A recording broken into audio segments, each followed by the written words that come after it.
hey, I like learning stuff, and I'm that loser that reads research papers for fun. So if you know me from real life or my podcast, you know that I'm a pseudo sleep expert. I spent over 4 months reading over 200 research papers on sleep. And so in this, maybe we'll call it the Let's Learn series, though the titles might be different, I wanted to share with you some of the things I knew and I learned. And this is the first one, the first piece of sleep, the circadian rhythm. The circadian rhythm is a clock that's located in all of us, and it controls quite a number of things, from our sleep, our body temperature, our digestion, our hunger, our thirst, even our behavior throughout the day, possibly. And so this circadian rhythm is located in nearly all organisms on Earth, even plants and bacteria. I'm not sure about Mars. I've never been anally probed, so I wouldn't know what they got going on there. Probably some other oscillator, but yeah, the circadian rhythm, circadian oscillator, circadian clock, whatever you want to call it. Let's start with where is this thing inside of you? And since we're going over sleep and stuff, that's why we're on the bed. So yeah, let's get into it.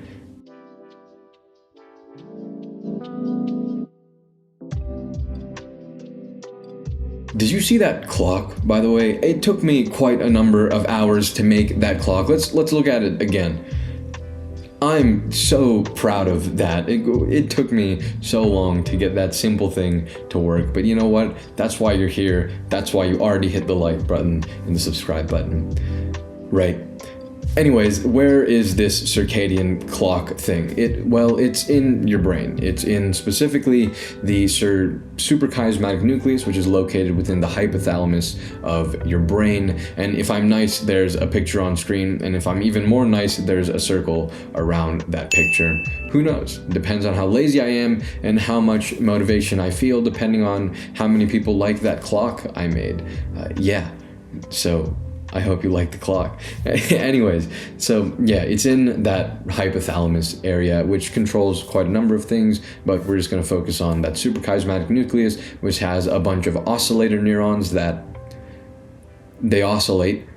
Yeah, pretty sciencey there. And so their oscillations create that clock that we call the circadian rhythm clock or oscillator. Furthermore, this circadian rhythm is hardwired into you. It's not software like your personality that can get updated and change here and there depending on circumstances. It's soldered into you, hardwired into you. And so we actually know the genes that are related to this circadian rhythm. One of them is actually called the clock gene.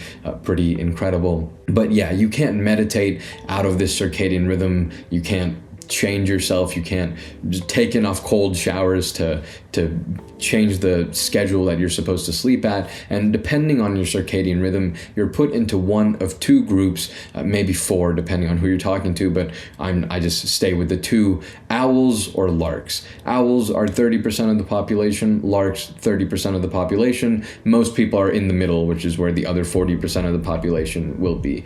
Owls go to sleep later at night, so 11 or 12 in the morning, and then larks go to bed earlier in the night, so 8 or 9 o'clock. So I go to bed at 8 or 9, so I would be a lark. A lot of people probably consider themselves to be a night owl, but mostly the reason for that is probably going to be that you're not getting enough light or you're not getting enough darkness. And so that changes how your circadian rhythm behaves. It also changes over time. I said it's not like software, but it will change as you age. The circadian rhythm of a baby is going to be very extreme, while the circadian rhythm of an elderly person will be a lot more flat.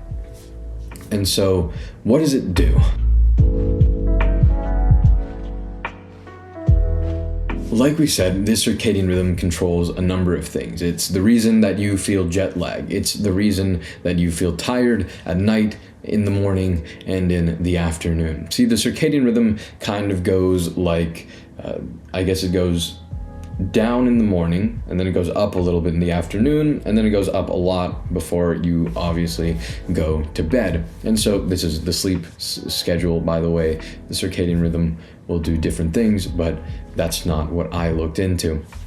Anyways, that's what the circadian rhythm is going to look like throughout the day. And as you can see, in the afternoon, there's a little bit of a spike. And that's why you feel tired in the afternoon. This, in the productivity world, is called the afternoon slump. And love it or hate it, it's there. And it's kind of just hardwired into you, or us, I suppose. And so just an extra research tidbit, they did do research on the most optimal nap time, and they found that it was 10 minutes. So if you're interested in that, then there you go. So with the circadian rhythm, you have about a 45-minute leeway between when you can sleep. So if you're a lark and you're supposed to go to bed at around 9 o'clock, you can probably go to bed at 9:45 or 8:15 and you'd be okay.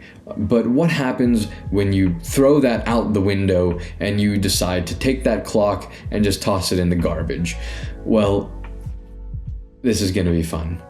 That's called circadian misalignment, and let me tell you, it's not fun if you get it. And so how can we disrespect our circadian clocks? Well, we can consume alcohol or caffeine at inappropriate times throughout the day. We can not get enough light in the morning and not get enough darkness at night. Or we can have irregular sleep patterns or disruptive sleep patterns. Irregular meaning that you're sleeping at random times every day, and disruptive meaning you're sleeping too little or too much. Or if you're a lark and you're meant to go to bed at 8 or 9, if you're trying to go to bed at 11 or 12, that's going to cause circadian misalignment. If you're an owl and you're supposed to go to bed at 11 or 12 and you try to go to bed earlier at 9, 10, 8, that's going to cause circadian misalignment as well. And so if this does happen to you, then, well, what does that mean for you?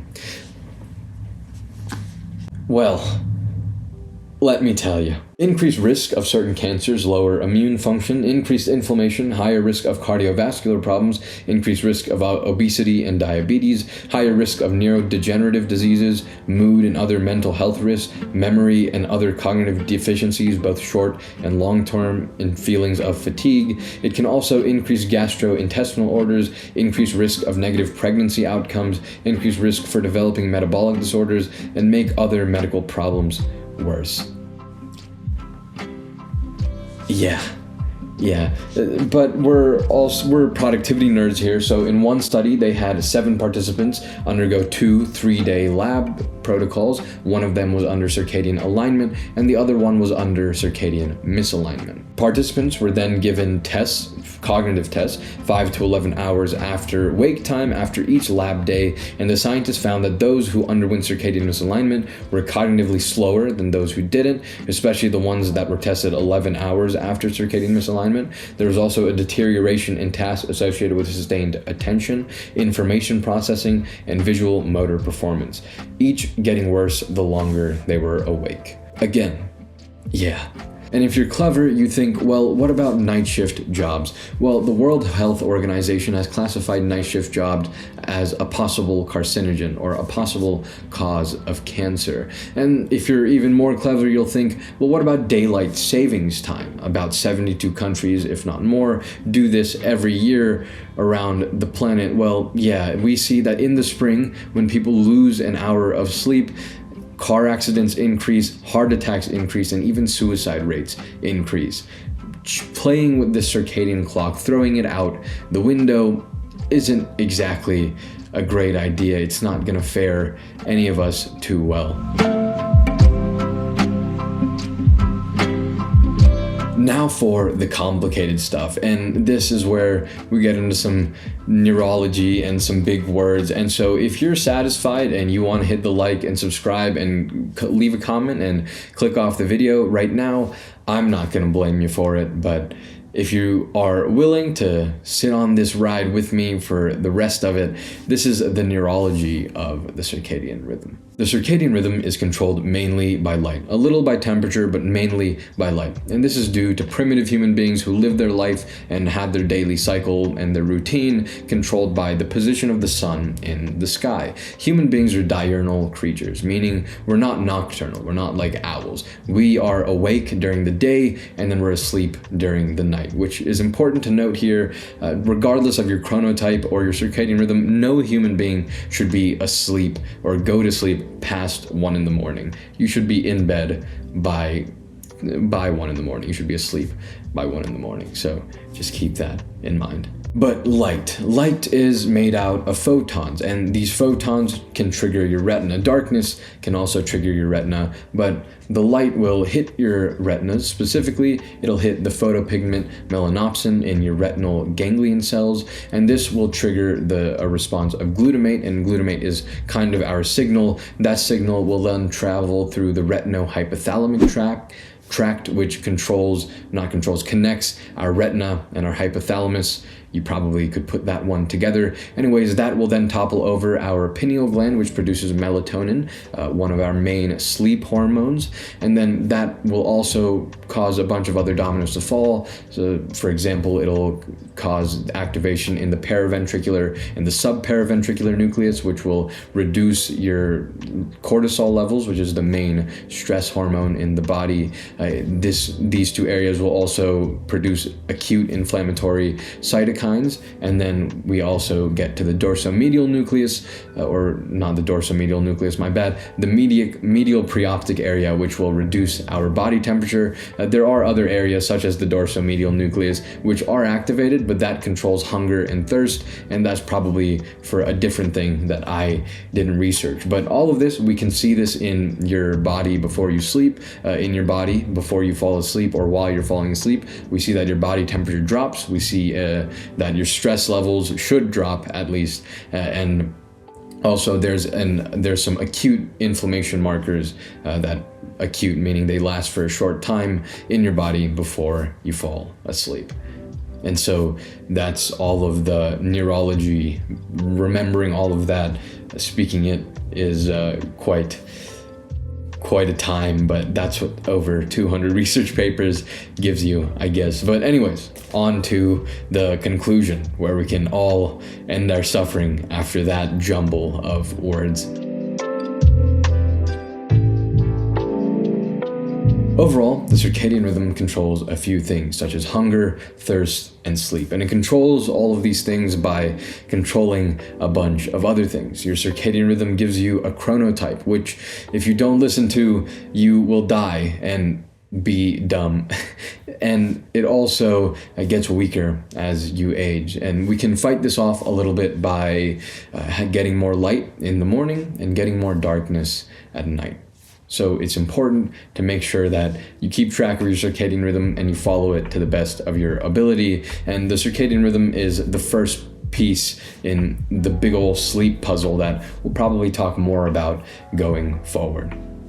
And so for now, I want to say thank you, I guess, for watching this video. Like, subscribe, all the fun stuff, but also source material. I didn't say all of this from nothing, and I'm not just going to say it all and leave you all to fact check me. All of the sources are down below. They're split into the few sections. All the research papers are split in their own sections, but if you want to read more, if you want to see more about sleep stuff, I did write a page on my Notion that amalgamated my entire research, all of the papers I read and all of the things all the media I consumed to learn all of this is in that page, and there's a few more stuff in there as well. And so if you're interested, that all down below. But again, thank you for watching. I will see you in the next one.